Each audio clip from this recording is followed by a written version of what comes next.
Shalom, kembali berjumpa dalam program Bible Study Online CK7. Kita akan melanjutkan pembelajaran kita dari Yeremia pasal yang ke-12. Seperti kita ingat pelajaran kemarin saudara, bagaimana bangsa Israel dihukum Tuhan, dirancang untuk mendapatkan penghukuman karena bangsa Israel menyembah ilah-ilah lain, membelakangi Tuhan, bahkan di hadapan Tuhan mereka menyanjung-nyanjung ilah lain. Bagaimana Tuhan tidak sakit hati dan merancangkan kehukuman buat mereka. Nah, peristiwa ini disebut sebagai sebuah pengingkaran perjanjian. Atau kalau bisa bahasa sehariannya gini, selingkuh rohani. Israel melakukan perselingkuhan rohani. Yang harusnya memuja, menyembah kepada kekasih hatinya yaitu Allah. Yang memilih mereka, membebaskan mereka. Tapi mereka lebih suka untuk beribadah, menyembah, memuji, mengelulukan ilah-ilah lain. Itulah perselingkuhan rohani. Nah, seperti apa kisahnya dan bagaimana Yeremia yang diutus Tuhan mengeluh kepada Tuhan, mengadu kepada Tuhan, dan apa jawaban Tuhan terhadap kelakuan bangsa Israel yang sangat-sangat menyakiti hati Tuhan ini. Sebelum kita membaca, merenungkan, dan mengambil manfaat inti dari pelajaran ini, kita sembah Tuhan. Kita minta Roh Kudus mengurapi kita. Haleluya, haleluya, haleluya. Syukur kepadamu ya Bapa. Syukur Tuhan, Allah yang baik,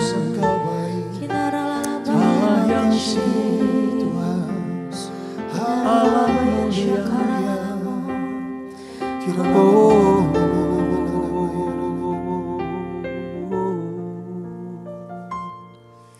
tak sekalipun melupakanku, Kau menuntun langkahku. Ku tak pernah sendiri, Kau tak tinggalkanku. Tak sekalipun melupakanku, Kau menuntun langkahku. Ku tak pernah sendiri, Kau tak tinggalkanku. Ku tak akan pernah menyerah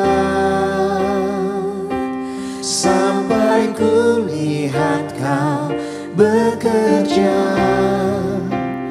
Ku percaya mujizat kan nyata.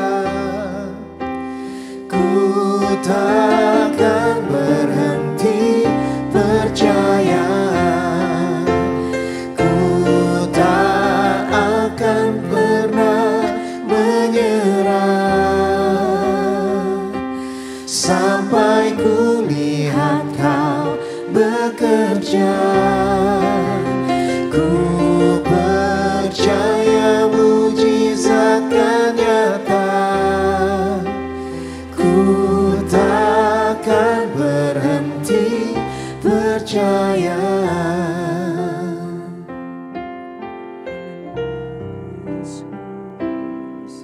Tak sekalipun melupakanku, Kau menuntun langkahku.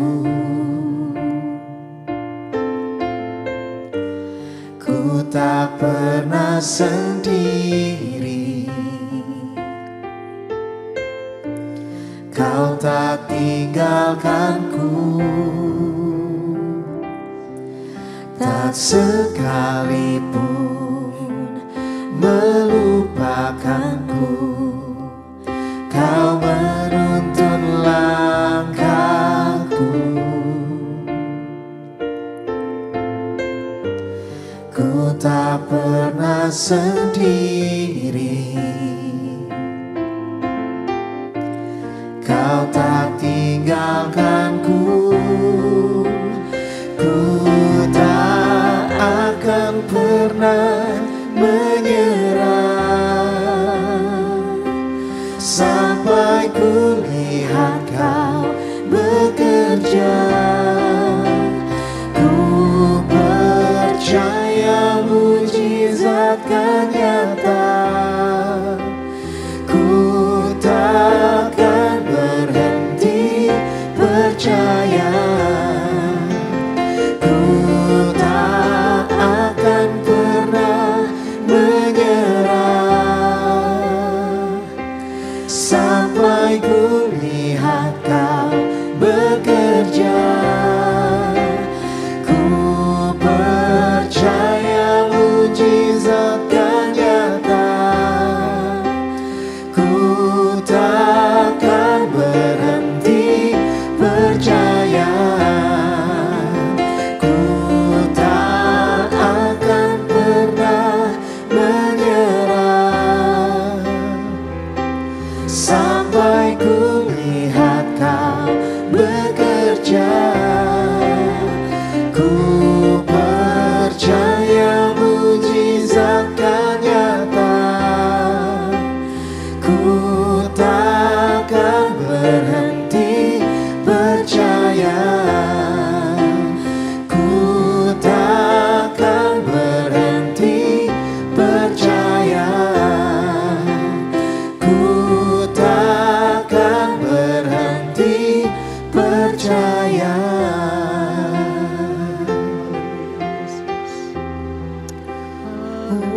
Kami percaya Tuhan, Takkan pernah berhenti percaya kepadamu Tuhan. Setiap janji firman-Mu terima kasih, iya dan amin. terima kasih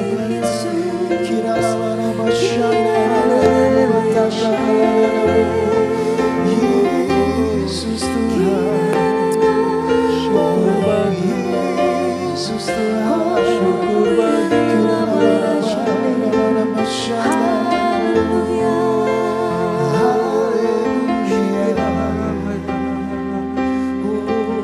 Yesus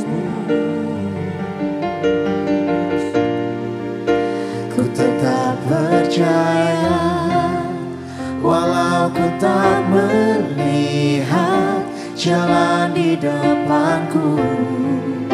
Tak pernah ku ragu, ku tetap menyembah apapun yang terjadi di dalam hidupku.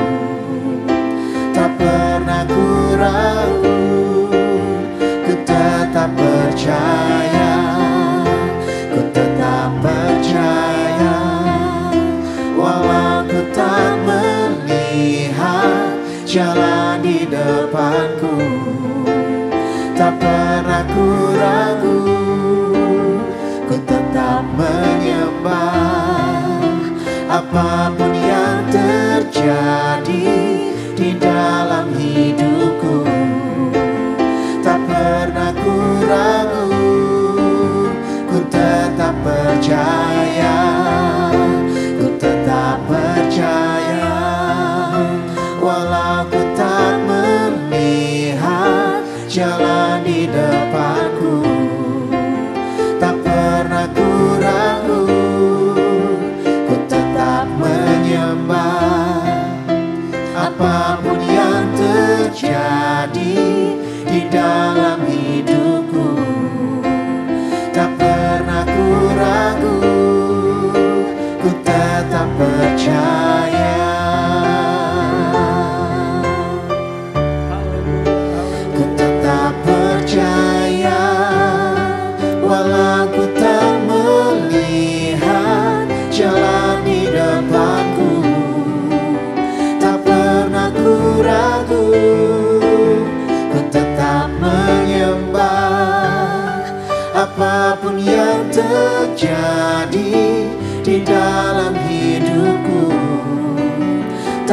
pernah ku ragu, ku tetap percaya. Tak pernah ku ragu, ku tetap percaya. Tak pernah ku ragu, ku tetap percaya. Haleluya, haleluya, haleluya. Sekalipun kami tidak mengerti jalan di depan kami akan seperti apa, keadaan situasi di hadapan kami akan seperti apa, tapi kami punya kepastian di dalam Engkau, bahwa Engkau Allah yang dapat diandalkan.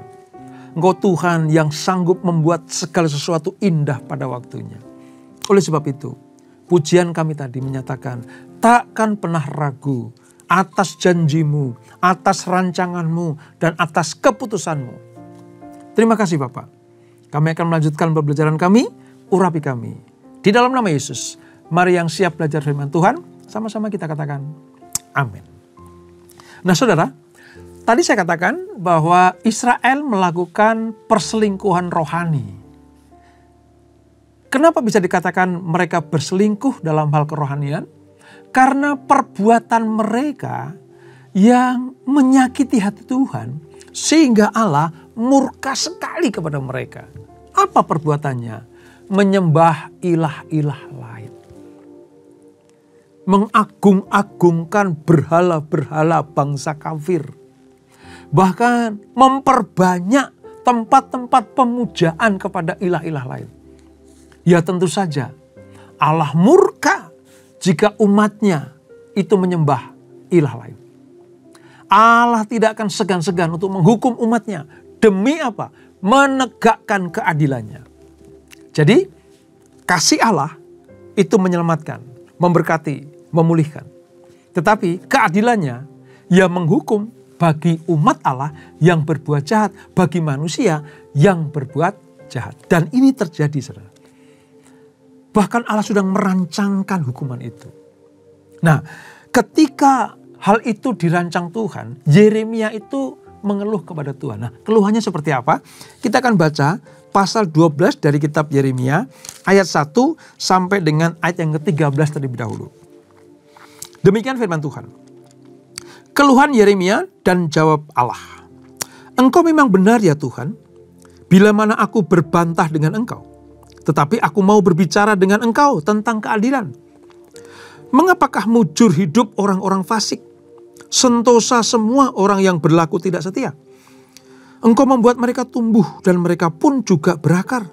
Mereka tumbuh subur dan menghasilkan buah juga. Memang selalu engkau di mulut mereka, tetapi jauh dari hati mereka. Ya Tuhan, Engkau mengenal aku, Engkau melihat aku, dan Engkau menguji bagaimana hatiku terhadap Engkau.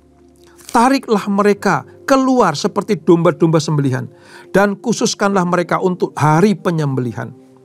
Berapa lama lagi negeri ini menjadi kering, dan rumput di segenap padang menjadi layu? Karena kejahatan penduduknya, binatang-binatang dan burung-burung habis lenyap. Sebab mereka tidak mengira, ia tidak akan melihat tingkah langkah kita. Jika engkau telah berlari dengan orang berjalan kaki dan engkau telah dilelahkan, bagaimana engkau hendak berpacu melawan kuda?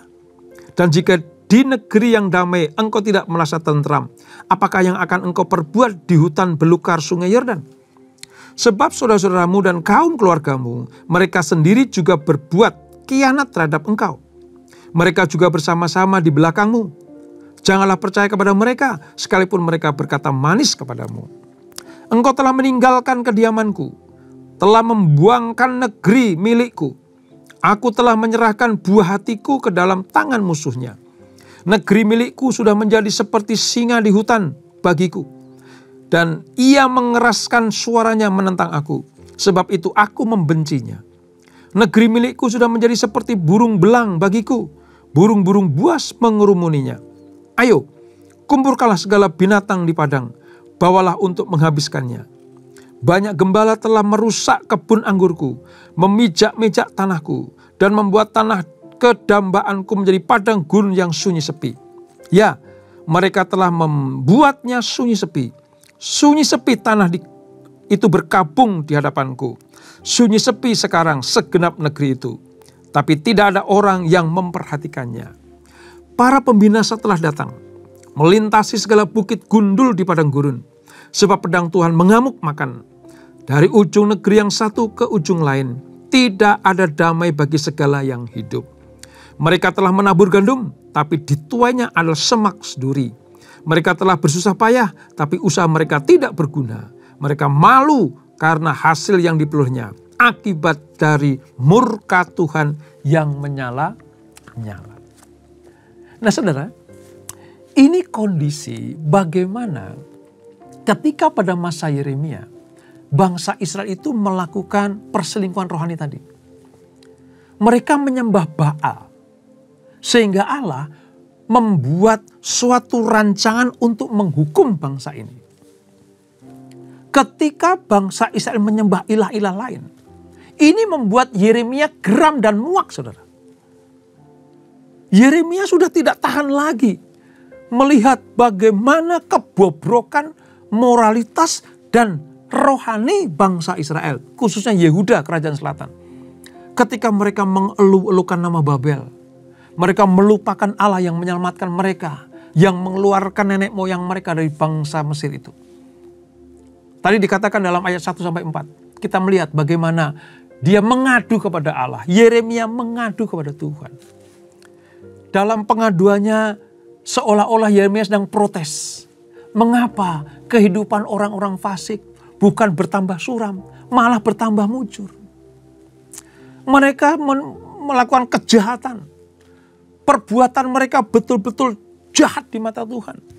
Tapi mengapa mereka semakin berkelimpahan dalam kekayaan? Oleh sebab itu Yeremia minta Allah untuk memberikan apa? Keadilan kepada bangsa Israel. Jadi rupanya saudara, di pasal 12 ini kita bisa melihat ada dua pribadi yang sebenarnya sama-sama geram. Kegeraman Allah karena disakiti hatinya. Kegeraman Yeremia karena apa? Karena melihat kebenaran seolah-olah mendapatkan tempat menjadi sasaran berkat Allah. Kalau bisa saya katakan begini, Yeremia bilang gini, Tuhan benar nih, Engkau memberkati mereka. Engkau tidak membinasakan mereka. Engkau tidak marah kepada mereka. Kok aku lihat mereka makin jahat, makin makmur. Mereka makin menjadi-jadi, menyembah ilah. Kok mereka makin seolah diberkati. Mereka makin menggila ketika apa? Membelakangi engkau, menyakiti hatimu. Kok engkau tidak melakukan tindakan apa-apa? Mengapa engkau berdiam diri? Kira-kira seperti itu. Saudara. Jadi kita bisa merasakan bagaimana hatinya Yeremia pada waktu itu. Ayolah Tuhan, segera lakukan penghukumanmu. Ayolah Tuhan, segera. Supaya apa? Kalau memang kau sudah menghukum mereka, mereka bertobat, mereka sadar, lalu mereka berbalik dari jalan yang jahat. Bukankah itu yang kau kehendaki? Ini sebuah ungkapan segi manusiawinya Yeremia kepada Tuhan.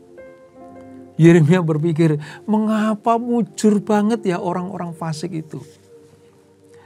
Nah, ada alasan sebenarnya saudara. Mengapa Yeremia mengadu kepada Allah untuk hal itu? Karena begini, Yeremia sedang membandingkan penderitaannya, dirinya sendiri, dengan kemasyuran dan kemakmuran orang fasik itu. Kan di pasal sebelumnya kita belajar bagaimana Yeremia terancam nyawanya di Anatot. Yang notabene adalah tanah kelahirannya. Makanya dari pihak Yeremia sendiri mengatakan, aku berhak dong mengadu kepada Tuhan. Aku yang bergiat di dalam Tuhan. Aku melaksanakan perintah Tuhan. Aku hidup di dalam rancangan Tuhan. Aku menjadi nabi utusan Tuhan untuk mempertobatkan bangsa Israel. Tapi nyatanya mereka makin makmur, aku makin terancam keselamatanku. Inilah yang menjadi alasan mengapa Yeremia mengadu kepada Tuhan. Yeremia bingung saudara. Seolah-olah Allah menunda hukumannya terhadap bangsa Israel ini. Makanya kalau kita selidiki saudara, untuk pertama kalinya dalam perjanjian lama, diajukan sebuah masalah begini. Bagaimana mungkin orang fasik memiliki hidup yang sejahtera dan bahagia? Ini pertanyaan, saudara. Berbanding balik dengan kisah Ayub pada waktu. Mengapa orang benar menderita? Nah, kira-kira itu sama. Kok yang fasik makin makmur? Kok yang benar makin menderita? Itu keluh kesah Yeremia kepada Tuhan. Saya mau katakan begini. Apakah salah Yeremia? Apakah berdosa? Apakah Allah murka? Ternyata tidak, saudara. Ternyata tidak. Allah tahu persis bagaimana perasaan Yeremia. Kalau Allah marah, tentunya dia bukan Allah. Kalau Allah marah terhadap aduan Yeremia, tentunya dia bukan Tuhan. Tapi dia melihat hati Yeremia. Bahkan saudara, Allah sedang memberikan sebuah pengertian pada Yeremia seperti ini. Yeremia, seperti apa yang kau alami penderitaanmu. Engkau diancam oleh para imam-imam di Anatot. Engkau ketakutan. Engkau merasa keamananmu itu terusik. Bahkan keselamatanmu terancam. Tetapi nanti pembalasanku itu akan lebih kejam daripada itu. Bahkan sebelumnya akan ada aniaya yang akan datang. Kamu sedang diancam itu masih kecil. Karena nanti akan ada peristiwa di mana mereka akan semakin membabi buta, mengancam orang-orang benar. Akan datang masa-masa seperti itu. Karena itu, engkau harus mempersiapkan diri. Dengan apa? Iman dan keberanian. Buat apa? Menghadapi pencobaan yang lebih berat dan dahsyat di masa yang akan datang. Ini pernyataan di ayat 5. Mari kita lihat ayat 5. Jika engkau telah berlari dengan orang berjalan kaki dan engkau telah dilelahkan, bagaimana engkau hendak berpacu melawan kuda? Kalau hanya dengan ancaman saja, engkau sudah ketakutan luar biasa. Bagaimana nanti kalau penganiayaan sudah terjadi? Kira-kira seperti itu. Dan jika di negeri yang damai engkau tidak merasa tentram, apakah yang akan engkau perbuat di hutan belukar sungai Yordan? Ini gambaran bagaimana nanti masa-masa penganiayaan, masa-masa kesulitan yang akan datang melebihi ancaman orang-orang Anatot kepada Yeremia. Jadi rupanya saudara, kekejaman itu akan menjadi bagian dari penyembahan berhala bangsa Israel. Dan saudara tahu, Tuhan sendiri merasa sedih akan hal itu. Karena Tuhan harus meninggalkan kediamannya. Yerusalem adalah tempat Allah sendiri. Pada zaman itu kan Daud memilih Yerusalem. Allah menetapkan Yerusalem sebagai tempat kediaman Allah, bukan? Tetapi karena kebobrokan moralitas dan rohani bangsa Israel, orang-orang Yerusalem ini, Tuhan sendiri akan keluar dari sana. Tuhan sendiri akan meninggalkan mereka. Kalau kita baca ayat 7 sampai 13 tadi. Aku telah meninggalkan kediamanku, telah membuangkan negeri milikku. Coba bayangkan. Tuhan sendiri meratapi keadaan rohani yang sangat menyedihkan dari umat Allah itu. Dan Tuhan melihat bagaimana penghancuran bangsa Israel, Yerusalem akan menimpa negeri itu. Saudara, saya selalu ingat bagaimana setiap kali kita ke Holy Land, ke Israel, dibawa ke sebuah gereja, berhadapan-hadapan dengan pintu timur Yerusalem, tembok Yerusalem. Saudara. Jadi pintu gerbang itu menghadap ke timur, ya gerbang timur, lalu di bawahnya ada lembah Kidron, tempat kuburan bangsa Israel itu. Lalu di sebelah sini ada gereja kecil namanya gereja Dominus Flevit. Gereja Dominus Flevit ini gereja dipercaya di mana Yesus menangisi kota Yerusalem. Dia teringat, dia ingat peristiwa di kitab Yeremia ini. Bagaimana Tuhan menangisi Yerusalem. Bagaimana Allah sedih terhadap kotanya sendiri yang dipilih sebagai tempat kediaman. Tetapi menolak dia. Yesus yang datang ke Israel sebagai Raja, sebagai Tuhan Juru Selamat ditolak. Makanya dalam perkataan Yesus bilang gini, Yerusalem, Yerusalem, engkau seperti anak ayam yang kehilangan induk. Engkau lari sana lari sini mencari perlindungan dan engkau akan dihukum Tuhan. Yesus menangisi kotanya sendiri, kota Yerusalem. Demikianlah Bapa Tuhan kita ketika sedang diadukan oleh Yeremia. Tuhan juga sedih. Sedih. Allah mengalami kepedihan dan kesusahan yang besar. Manakala ia harus menyerahkan umatnya yang akan dihukum akibat dosa dan pelanggaran mereka. Jadi kita harus tahu hati Tuhan itu seperti apa. Allah tidak suka, saudara. Allah sebisa-bisanya menghindari hukuman kepada umatnya. Tapi kalau umat sudah sedemikian rupa, terang-terangan, berani memposisikan sebagai lawan Allah, ya sudah tidak ada pilihan lagi. Allah pasti akan menghukum. Walaupun dengan kesedihan, walaupun dengan hati yang hancur, Allah tetap harus menjatuhkan hukuman ini karena Dia Allah yang adil. Ini yang harus kita perhatikan. Oleh sebab itu, saudara, belajar dari ini, mari jangan membuat hati Tuhan sedih. Jangan koyakkan perjanjian kita dengan Tuhan. Dia Tuhan kita adalah umatnya. Sembah Dia, puji Dia, percaya kepadanya. Jangan ragu atas keputusannya. Supaya apa? Apa yang dirancang adalah rancangan yang terbaik. Rancangan penuh sukacita. Rancangan damai sejahtera, bukan rancangan kecelakaan. Tetapi Israel mengalami hal seperti itu. Nah, lanjut lagi, saudara. Dari ayat 7 sampai 13 tadi. Allah menjawab Yeremia dengan janji bahwa Allah akan membinasakan bangsa Israel dengan cara membiarkan Israel dijajah oleh bangsa lain. Ini, saudara, mereka nanti akan dikangkangi oleh bangsa lain. Kejahatan Israel sudah tidak dapat ditolerir lagi oleh Tuhan. Bangsa Israel menyembah Baal. Dan itu berarti apa? Memberontak terhadap Allah. Hati mereka telah menyimpang dari Allah. Penyembahan mereka kepada berhala membuat tanah yang ditempati mereka menjadi ternoda. Ternoda karena perbuatan mereka.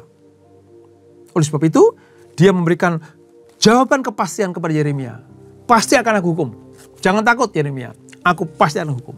Gitu. Allah menyatakan tidak akan ada lagi damai bagi Israel. Kalau kita baca ayat 12 tadi. Mereka akan mengalami kesusahan hidup. Segala usaha yang dilakukan oleh mereka akan sia-sia. Apa yang mereka tanam hanya menghasilkan apa? Penderitaan. Saudara, betapa mengerinya hal ini, saudara. Mengerikan sekali. Orang yang sudah dianggap menjadi anak Allah, dipilih menjadi bangsa pilihan, tapi memberontak kepada Tuhan, dijatuhi hukuman, akibatnya hidupnya sengsara. Ini pelajaran buat kita. Ayo, tetap kerjakan keselamatanmu. Taat, gentar kepada nama Tuhan. Setia kepadanya. Berjalan di dalam rancangan Tuhan. Jangan melenceng ke kanan atau ke kiri. Perhatikan apa yang Tuhan perkatakan. Ikuti hukum-hukumnya. Maka keadaan kita akan baik-baik saja. Ini rancangan Tuhan dan jawaban atas pertanyaan Yeremia. Nah, saudara, di ayat 14 sampai 17. Ini sebuah ayat yang sebenarnya ya membuat kita itu melihat luar biasa hati Allah itu. Mengapa, saudara?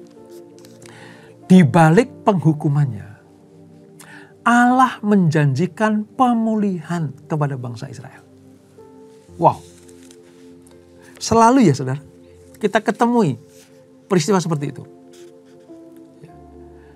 Di ayat 14 sampai 17 ini, Allah bukan hanya akan memulihkan status Israel sebagai bangsa, tapi juga apa? Memberkati mereka dengan berlimpah-limpah secara jasmani. Tetapi syaratnya bangsa Israel harus mau kembali taat dan beribadah kepada Allah. Ini kuncinya. Lihat, perhatikan baik-baik ayat 14. Beginilah firman Tuhan. Mengenai sekalian tetanggaku yang jahat yang telah mengusik negeri yang telah kuberikan sebagai milik pusaka kepada umatku Israel. Bahwasanya aku akan mencabut mereka dari tanah mereka dan aku mencabut kaum Yehuda dari tengah-tengah mereka. Tetapi setelah aku mencabut mereka, maka aku akan menyayangi mereka kembali. Aku akan mengembalikan mereka masing-masing ke milik pusakanya dan masing-masing ke negerinya. Aku akan mengembalikan milik mereka. Aku akan memulihkan mereka. Aku akan menyayangi mereka kembali loh. Wow. Saya suka sekali dengan kalimat ini. Aku akan menyayangi mereka kembali. Kenapa? Sekalipun bangsa Israel itu bangsa yang tegar tengkuk. Tapi kalau lagi dihukum Tuhan, saudara, dia itu langsung teriak sama Tuhan. Tuhan, kami sadar, Tuhan, kami tahu sekarang bahwa hukuman ini datang menimpa kami karena kami tidak taat kepadamu. Hati Tuhan melihat jeritan anak-anaknya seperti itu, maka mau tidak mau Allah akan menyayangi mereka kembali. Jadi intinya, saudara, kepada orang yang sadar akan kesalahan dan dosanya, bertobat minta ampun kepada Tuhan, kembali kepada jalan-jalan yang benar, maka Allah akan menyayangi kita kembali. Ketika Tuhan mengatakan hal ini kepada Yeremia, sebenarnya ini sedang membuat sebuah pernyataan untuk masa yang akan datang nanti, yaitu masa perjanjian baru. Tentang apa? Hadirnya Yesus Kristus, Mesias, Juru Selamat bagi umat manusia. Aku akan menyayangi mereka kalau mereka percaya kepadaku dan percaya kepada Anak Tunggal Allah yang aku utus ke dunia untuk menyelamatkan manusia dari dosa-dosanya. Bangsa-bangsa akan boleh bagian dari antara umat Allah yang diberkati. Bukannya Israel yang pulihkan, bukan hanya orang Kristen yang dipulihkan, tapi lewat kehidupan kita banyak orang akan datang kepada Allah. Dan mereka menyembah Tuhan. Itulah goalnya Tuhan. Itulah rancangan Allah.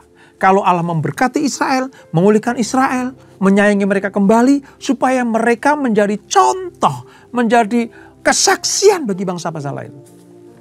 Kalau kita menyembah Allah yang benar, kalau Israel menyembah Allah yang benar, maka bangsa-bangsa lain akan melihat bagaimana mereka juga menyembah Allah yang benar. Tapi sebaliknya, kalau mereka memberontak, maka mereka akan dibinasakan. Nah, ini saudara, pelajaran yang sangat-sangat berarti buat kita. Ya, Allah tidak akan pernah berdiam diri, menutup mata, tidak menghukum orang yang bersalah. Pasti dihukum. Tapi Allah juga membuka pintu lebar-lebar kepada mereka yang bertobat, meninggalkan jalan-jalan yang jahat.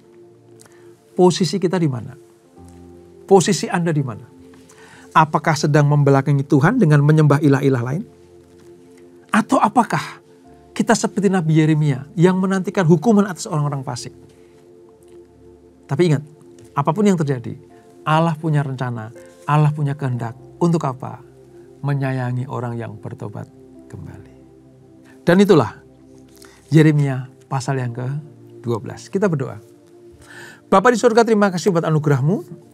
Kami mengerti sekarang bahwa hati Allah tersakiti, hancur karena umatnya menyembah ilah-ilah asing. Sampai-sampai Tuhan harus menghukum mereka dan Tuhan meninggalkan Yerusalem, tempat kediamannya yang kudus itu. Ya, Israel harus dihukum. Orang yang berdosa akan dihukum. Orang yang berbuat jahat pasti akan mengalami penghukuman dari Tuhan. Tetapi Tuhan membuka pintu rahmat-Nya buat mereka yang bertobat. Sekarang kami melihat bagaimana hati Allah yang luar biasa itu. Sekalipun Yeremia mengadu tentang tidak ada keadilan, tapi Allah membuktikannya bahwa Allah adalah Allah yang adil. Terima kasih Bapak untuk pelajaran hari ini. Berkati anak-anak-Mu. Kalau kami pada posisi sedang membelakangi Tuhan, kami sekarang sadar, kami jangan sampai dihukum Tuhan baru bertobat. Sebelum Tuhan menghukum kami, kamu bertobat. Terima kasih Bapa. Berkati kami semuanya. Dan sebelum kami tinggalkan acara ini, kami siapkan hati kami terima berkat yang daripadamu. Kekasih-kekasih Kristus, arahkan hatimu pada Tuhan. Terimalah berkat kasih anugerah dari Allah Bapa yang berlimpah-limpah. Di dalam anaknya yang tunggal Tuhan Yesus Kristus. Dan persekutuan yang manis dalam Roh Kudus menyertai kita semuanya. Mulai saat ini sampai Maranatha. Yesus datang yang 2 kali menjemput kita semuanya. Bertemu di awan-awan yang permai. Menikmati kemuliaan kekal sampai selama-lamanya. Yang diberkati. Sama-sama kita katakan amin, amin. Tuhan Yesus memberkati.